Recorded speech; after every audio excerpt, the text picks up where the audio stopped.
Friend, good morning. তো দেখো অনেক দিন পর আবার চলে আসলাম তোমাদের সামনে ব্লগ নিয়ে। তো লাইট জ্বালিয়ে আমি উঠোনটা ঝাড় দিচ্ছি। তো লাইট জ্বালানো মানে হচ্ছে ভোর তখন বাজে মোটামুটি 4:30 পৌনে 5টা। তো আমি এরকমই উঠি সকাল সকাল। আর এই দেখো মসজিদে তখনও লাইট বন্ধ হয়নি।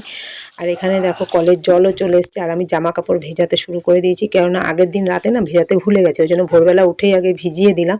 আর জল তো আর গল্প নেই, জলের কথা আর বলা যাবে না, মানে বরফ পুরো ফেল। আর এই যে বাসি জলগুলো আমি কাজে লাগিয়ে আবার যে টাটকা জলগুলো আসবে সেগুলো দিয়ে আমি সেরে রাখবো বাকি কাজগুলো। টাটকা জলগুলো তো ধরতে হবে, ওই জন্য বাসি জলগুলো আমি নষ্ট করি না, ওই জন্য আগের দিন জলগুলো ধরে রাখি।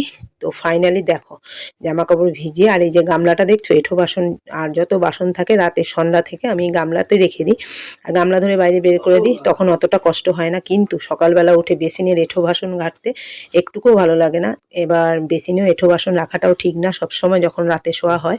সবাইকেই করা উচিত, রান্নাঘরটা একদম নিট অ্যান্ড ক্লিন করে রাখা দরকার।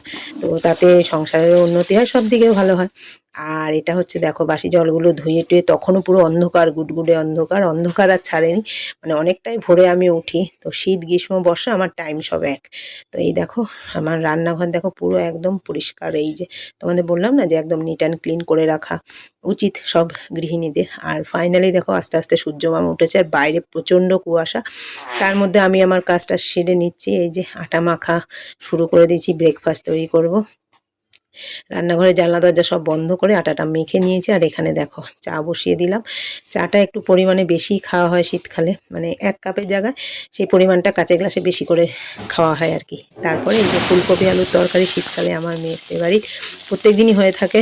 ফুলকপি আলুর তরকারি, যেহেতু এখন ব্লগ সেভাবে দেওয়া হয় না, ওই জন্য তোমরা দেখতে পাও না, প্রায় দিনই ফুলকপি আলুর তরকারি। আর এই যে জামা কাপড় দেখছো, মানে এটা 4-5 দিনে প্রতিদিনই ভাবি করব করব, আর করা হয় না। তো আজকে আমি মানে মানে ভেবেই নিয়েছি এটাকে করতেই হবে। মানে এত বিচ্ছিরি অবস্থা রয়েছে ডাইনিংয়ে, প্রতিদিন গোছাতে যাই, অন্য কাজে চলে যাই, নয় শীতের জন্য আর ভালো লাগে না সংসারে কাজ করে। তো ফাইনালি এদিকে আমার রুটির তরকারি হয়েও গেছে। আর এখানে দেখো কতগুলো ভাত ছিল, ভাতও ভাজা করে নিয়েছি। শীতকাল মানেই ভাত ভাজা, ছেলে মেয়ে প্রচণ্ড ভালোবাসে, আমি ভালোবাসি না। তো ওই যে মেয়ে রেডি হয়ে গেছে, স্নান দান করে অফিস যাবে, ওকে ভাত ভাজা করে দিলাম। আর এখানে মাছ, মানে এটা হচ্ছে পাঙাশ মাছ। অনেক দিন ধরে বলছে যে পাঙাশ মাছ আনো, পাঙাশ মাছ আনো, ছেলে মেয়ে প্রচণ্ড ভালোবাসে।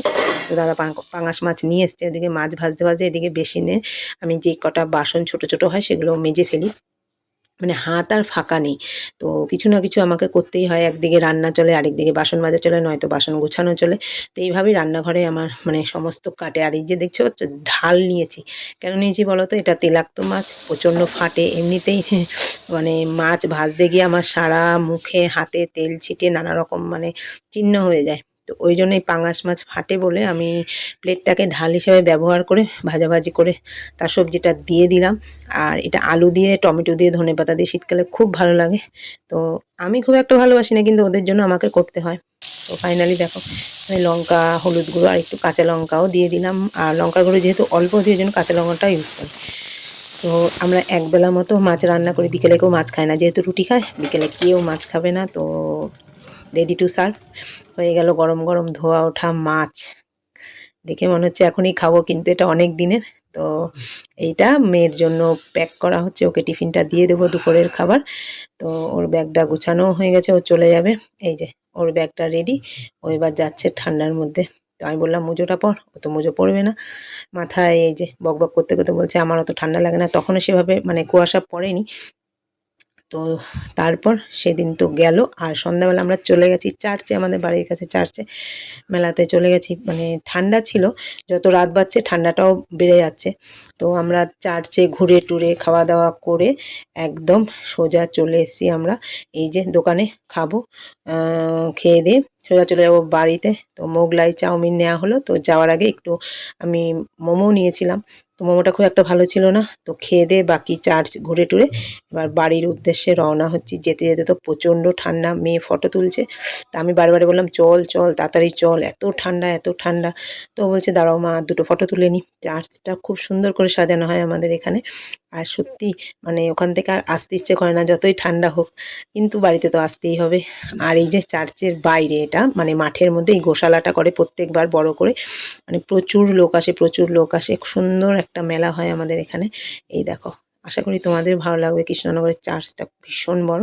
তো বাড়িতে এসে একটু চা খেয়েছি, চা না খেলে মানে শরীর গরম হচ্ছে না। তো চাটা খেয়ে টেয়ে একদম সোজা এটা পরের দিন সকালে মর্নিংয়ে। তো চাটা একদম প্লেটে নিয়ে নিলাম, তো সবার সঙ্গে বসে চা খাবো। আর রুটি করা ছিল, রুটিটা একটু গরম করে নিয়েছি। নরম আছে যেহেতু, রুটিগুলো আমি ভিজিয়ে রাখি, ভিজিয়ে শুকনো করে রাখি, তো ওই জন্য নরম থাকে। তো চলো চাটা খেয়ে সঙ্গে বিস্কুট, বিস্কুট খাবে মেয়ে, রুটি খাবো আমি। এই যে বসে পড়েছে সন্ধ্যাবেলা লেপের নিচে, মানে উনি অফিস থেকে আসলে আর নামবে না, এটাই হচ্ছে গল্প। আর এখানে দাদাকেও দিয়ে দিলাম, মেয়ে বললো আমার পাশে এসে বসে খাও।